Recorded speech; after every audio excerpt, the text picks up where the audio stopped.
New York Times, choose foods, not supplements. Annals of Internal Medicine, association among dietary supplement use, nutrient intake, and mortality among U.S. adults in a cohort study.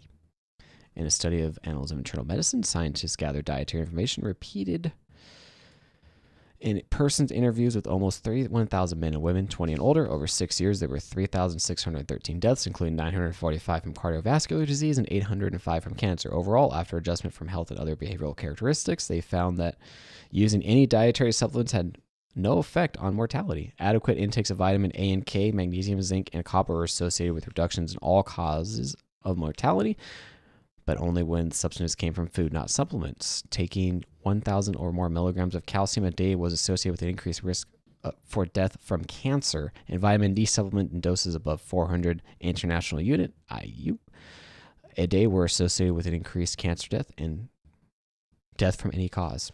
It's kind of weird. Yeah, I mean, there's always a debate on the vitamins. If they're, I'm what. Well, I was just going to say there's a few issues with vitamins. And so this was a recall study. So you don't know exactly what brand they're taking. Is that brand good? And vitamins vary, from brand to brand, and they're not really regulated. Yeah. Sorry, I kind of cut you off. No, you're fine. What were you going to say? I have no idea. I mean, we take vitamins. Yes, we do, because we feel that it's better to at least try to get that stuff in your body, because there's no way I can naturally eat I can't eat all the vitamins that I need. There's no way. Yeah, I mean, we try to be diverse in our foods, but absolutely do. We need to be more. Plus, I mean, go to your doctor. Your doctor can also test you for vitamin deficiencies, so you might need a supplement if you find that you are. But so that might be another factor. Me personally, I'm celiac, so I know that I already have issues with absorbing enough nutrients, so I'm going to take my multivitamin, even if it may not help. Hey, you know what? Placebo effects, I'm just as correct. Yeah. We take a vitamin regimen. We don't know if it's working. We don't think too much on it. It is a difficult thing to study, but there's also the factors. So people that do take vitamins, maybe they are more health conscious. So there's a lot of factors. Yep. New York Times, very low cholesterol may increase stroke risk. Science Daily, low cholesterol linked to higher risk of bleeding stroke in women. Researchers found that very low LDL or bad cholesterol and very low triglycerides are associated with an increased risk for hemorrhagic stroke, the type caused by a ruptured blood vessel in the brain. For the report, neurology researchers reviewed data on total cholesterol, LDL, HDL, good cholesterol, and triglycerides for 27,937 women. During an average follow-up of 19 years, there were 137 hemorrhagic strokes. Why do I have such a hard time? They found that women with LDL levels below 70 were more than twice as likely to have hemorrhagic strokes as those with readings between 100 and 129. Under 100 is generally considered normal. Women with triglyceride readings below 75 had twice the risk for stroke compared to those with levels above 156. A triglyceride level below 150 is considered healthy. There was no association of stroke with HDL or total cholesterol. This study is controlled for hypertension, smoking, physical activity, mass index, and other factors. So key takeaway, you kind of want to be somewhere in the middle. You don't want your cholesterol to be too low or too high. Find the balance. I thought that was pretty interesting too. They commented on why they thought this was the case, and they said that low cholesterol may result in arterial medial layer smooth muscle cell necrosis. So, and that this may make the endothelium more susceptible to aneurysms. So I thought that was interesting. Very interesting. Cool study. New York Times, eat meat, live longer. AJCN, I don't know what that stands for. The American Journal of Clinical Nutrition, dietary proteins and protein sources and risk of death. Scientists gathered dietary and health data on 2,641 Finnish men ages 42 to 60, following them for an average of 22 years. Over the course of the study, 1,225 of them died, compared with men who ate less than 2.6 ounces or 76 grams of meat a day, red meat, white meat, or organ meat combined, those who ate more than half a pound, 250 grams daily, were 23% more likely to die. Higher intakes of protein were not significantly associated with an increased risk of premature death, except among those with serious disease. And consumption of protein in fish, eggs, dietary food, and plants did not affect mortality. But the researchers found that the higher the ratio of meat protein to plant protein, the greater the risk of early death. Yeah. Unfortunately, they didn't quite deconvolute all the factors. So previous studies have indicated that processed meats may be more harmful, and red meats have also kind of gotten a bad rep. Yeah. But they didn't really deconvolute exactly what meats they were consuming, or maybe they were consuming a lot of nitrates. But it's a fine line because vegetarian, those aren't necessarily healthy diets either. Yeah, and we just talked about low cholesterol, so you do need that low cholesterol was bad, so everything in moderation. Yep. Science Daily. Move more to live longer. Improving fitness doesn't require doing activities you don't like. That's the main message of research presented today at the Europe Prevent 2019. The largest study of date of cardiorespiratory fitness in healthy people found that moving more is linked to living longer, regardless of age, sex, and starting fitness level. For most people, just being more active in daily life, taking the stairs, exiting the metro station early, cycling to work is enough to benefit health since levels are so low to start with. The more you do, the better. Yes. Small steps. And they said even it doesn't matter where you're starting, and if you start lower, so no activity, then the benefits are even greater. Exactly. Faster. Yes. And so park a little bit farther, take the stairs. Every little bit helps. Yes. When you're at Disneyland, don't take the little tram thing that takes you to the front of the gate. What you do is you get in your car and leave. No, I'm just kidding. Walk. There's a way to walk there. Yeah. There's a way to walk. You actually showed me that. Yeah. A little secret. Sometimes get there faster because there are a lot of people taking that tram. Science Daily. Ability to lift weights quickly can mean a longer life. Prolong your life by increasing your muscle power. That's the main message of a study presented today at Europe Prevent 2019. Muscle power gradually decreases after 40 years of age. We now show that power is strongly related to all cause of mortality. But the good news is that you only need to be above the median for your sex to have the best survival, with no further benefit in becoming even more powerful, said Professor Gil Aguilio, Director of Research and Education, Exercise Medicine Clinic, Clinimex, Rio de Janeiro, Brazil.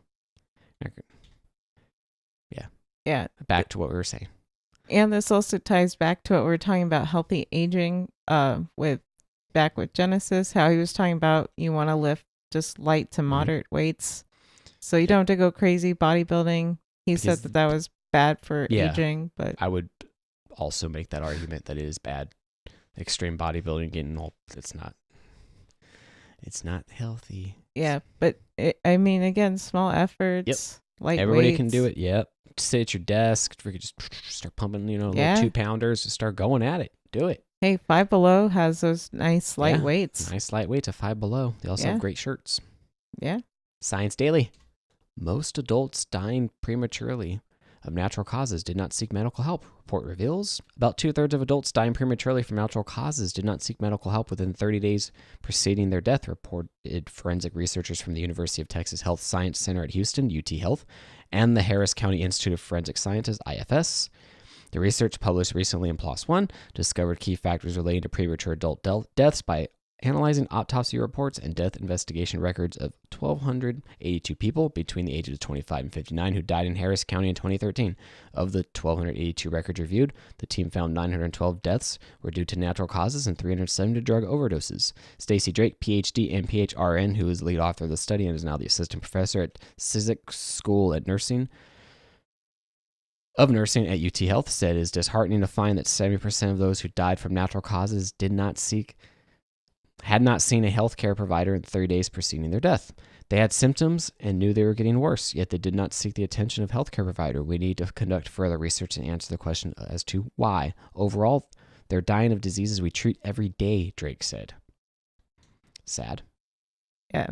They did mention, though, that the areas where these people were not seeking healthcare, they were generally lower educated, higher unemployment, lower income. Mm-hmm.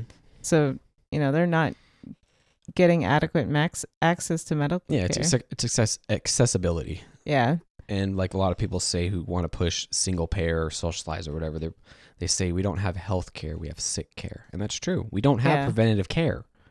You don't see a doctor and the doctor never told me I needed to go lose 50 pounds. They didn't say, oh, your back problems would improve and your plantar fasciitis and your feet would improve. You wouldn't be hurting all the time if you just lost 50 pounds. No doctor ever told me that. No, they were going to give you... They were going to give me injections for my foot. They were going to give me cortisone. Why?